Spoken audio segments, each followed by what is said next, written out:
Mladinski center Dravinjske doline je med zimskimi počitnicami otroke iz Slovenskih Konjic in okolice razveselil z zimsko šolo kreativnosti.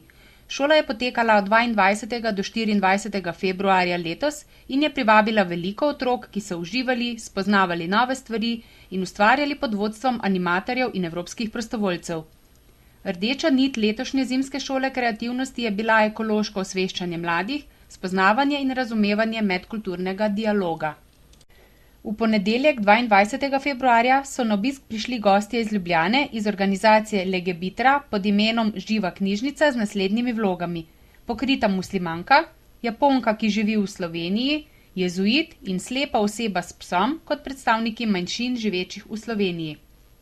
Otroci so preko medkulturnega dialoga spoznali, da je narobe, če človeka sodimo po zunanjosti, po obleki ali po stereotipu in da je potrebno sprejeti človeka takšnega, kot je, in spoznati njegovo notranjost in razmišljanje.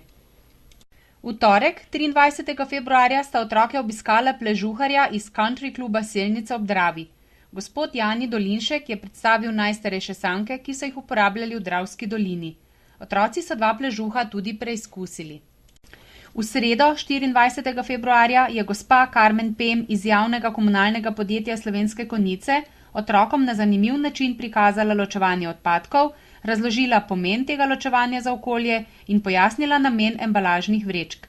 Po malici je zimsko šolo kreativnosti obiskala še gospa Irena Rihtarič iz Planinskega društva Slovenske Konjice, ki je otrokom predstavila zimsko planinarjenje in pohodništvo.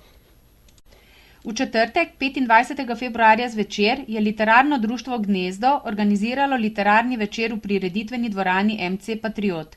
Svojo pesniško zbirko se je navdušencem poezije predstavila Dominika Portič, za glasbo pa je poskrbel Marko na kitari. Skupina Momencev prihajamo iz Krškega, tole pa je Petka.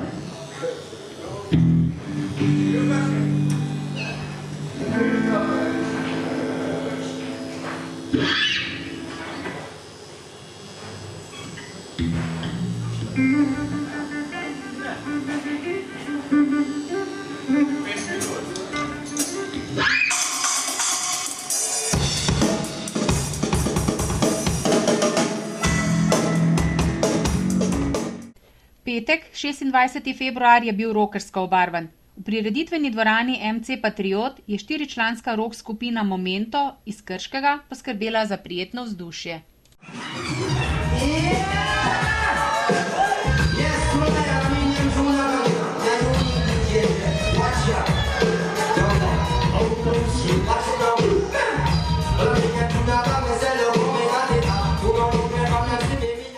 V soboto, 27. februarja, se je v Mladinskem centru odvijal večer, nabit s pozitivno energijo udeležencev reggae večera.